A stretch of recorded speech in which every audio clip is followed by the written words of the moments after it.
for those of you that maybe just came in, I'm Jerry Johnson. I'm a poet from the Northeast Kingdom. And Rick recommended or suggested that I introduce a couple of poets, so it's a pleasure to do so. And the next poet I'd like to introduce, I wasn't familiar with. I was familiar with the poetry of her husband, but I would have to say that Didi Jackson, I consider to be a major poet. Didi Jackson is a gifted writer and teacher whose beautiful, thought-provoking poetry has appeared in an impressive number of prestigious publications, including Passages North, Poetry South, Sierra Nevada Review, and Ploughshares, to name just a few. Her chapbook, Slag Fortune, published in 2013 by Floating Wolf Quarterly, begins with her fascinating question: do we choose our own myths? Through deep insight and passionate writing, she attempts to answer that question.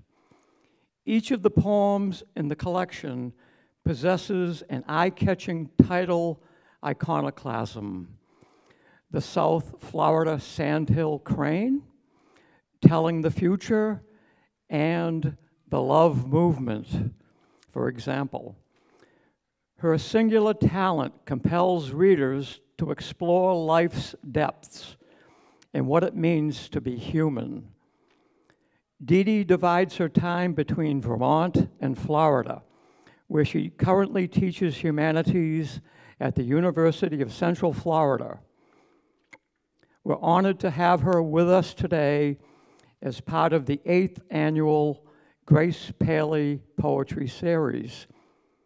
Please join me in welcoming to the Burlington Book Festival Didi Jackson, but before we clap, she will have books to sign when she's finished. Okay.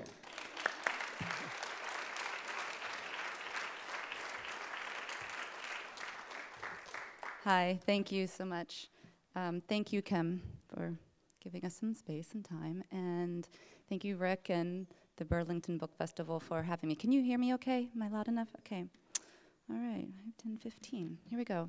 So the subject matter of my work, I never think anybody should apologize for anything they write or are doing, but it's heavy.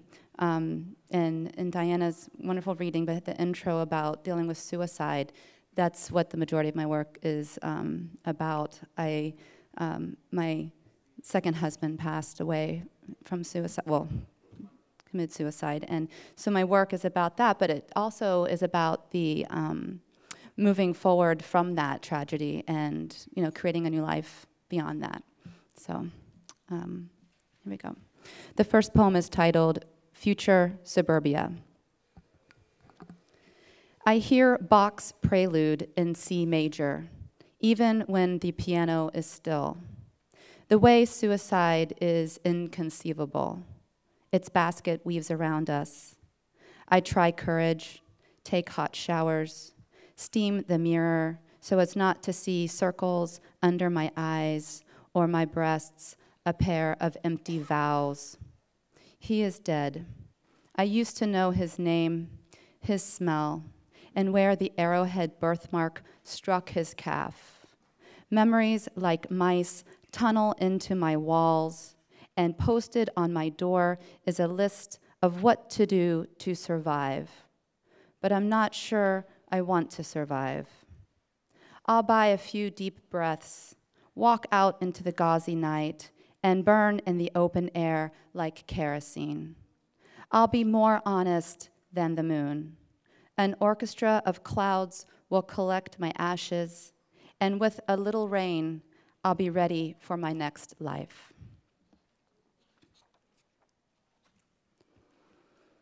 The next poem is titled Almost Animal. I heard they no longer sew eyelids of the dead shut. When I pressed my palm to his wrapped chest, it was an abbreviation for marriage. And as I left the morgue that day, I emptied the room. I carried him on my back, over my shoulders. I carried him across my forehead and between my shins. At home, I molded a ball and cannon. This was my way of waging war on suicide. I didn't eat. I slept only some of the nights. Do you think I chipped away at the day the same way I did the night? There was nothing left for me to look at, so I closed my own eyes. I wore sunglasses and a light jacket. I wore them until I met my future husband. Until then, I busied myself counting the lacerations on his neck and wrists. I'm good with numbers. I didn't spend all this time counting just to get so far in front of him. But the hours I waited for him layered like moths, and I wanted to burn the holding room and sell the ashes. After the dried blood was wiped from his face, the jaw was set with a piece of string. They tried to leave a natural appearance. His throat was a village, my palm an iron of matrimony. I wanted to smooth his clothes, to clean his hair. I should have been the one to prepare his body. It would have been easier that way, but it didn't matter. He was going right into the fire. This next one's titled Postmark, and it stems from when I was a little girl. My uncle, who lived in Panama, would send me these butterflies that were boxed in. They were beautiful, and now I feel really guilty for loving them so much, but because I was fascinated with that and animals and the natural world. So this comes from that somewhat. So it's titled Postmark. There are days I go to the mailbox and find letters from my dead husband, translating for me his suicide. The cold blade softened into cursive, his fear licked onto the stamp. As the return address, the date of his death. I look forward to these letters. Some are addressed to my son. I collect and keep those. I think at times this is a greedy act, but he is too young. I see my body asleep in my son's body, my eyes behind his eyes. But now I worry that there is distortion, like Parmigiano's self-reflection in a convex mirror. His hand partly reaches out to me, partly curls back into itself. When I was a girl, my uncle mailed to me framed collections of mounted butterflies. Blue morpho, tiger wing, malachite, moon satyr. These are all names my husband could take now. I imagine him as Goldman's Eulecia or great Eurybia. I know that to kill a butterfly, you use a killing jar. Because they are so fragile, sometimes butterflies batter themselves in the killing jar. At night, this makes me wonder about the mixing spoons in the bowl, the tangles of the dough, the small temporary fight. For a clean kill, it is better to first stun the butterfly by pinching the thorax. But you must practice to get this method right. So it is recommended to try it on common moths and butterflies you are not concerned about. Pinch smartly between your finger and thumb, like tweezing a piece of sky.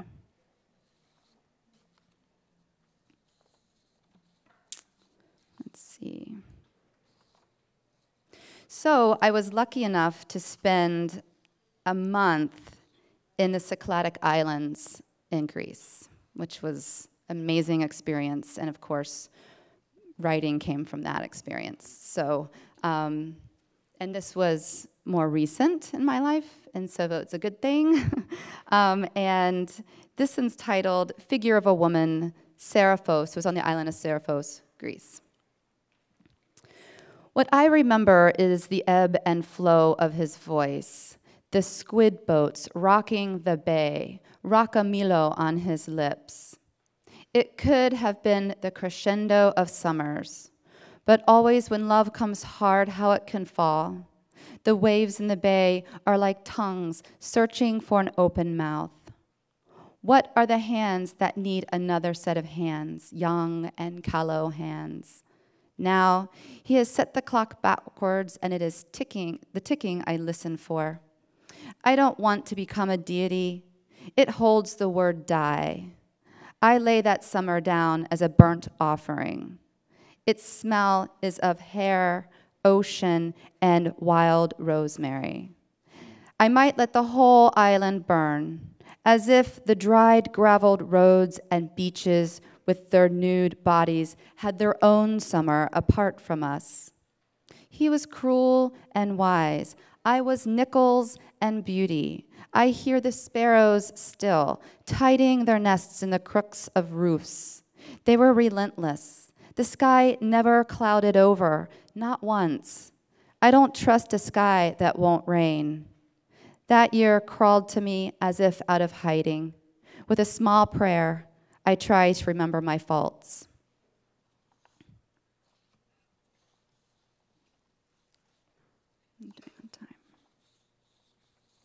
So I do have a couple Florida poems, the place is Florida, since that's where I am from, and will eventually be moving here to the very opposite climate. So we'll see how that goes. But yeah, these next two, I have a couple more poems left, but these next two are dealing with, of course, my subject matter, but also in that place. This one's titled Late May in the South. The gardenias are almost done blooming. The afternoon rains have begun, and summer is about to pull up her skirts and walk all over the state. I've planted too much milkweed, and for a minute, it looks like there's a fire in my backyard. Florida burns every summer. I smell smoke from miles away. Pieces of ash carried on the wind make for bad memories. Every day I say I should go. I have lived among the July monarchs, behind the winged elm, buried within the walls of my house. The muck burns as easily as a body. I picked the box in which to burn the body of my late husband. I keep the ashes in the closet when my new lover visits. I want to trade these fires for a place where lakes are linked like a small alphabet, where snow piles along the road like coats from a busy life.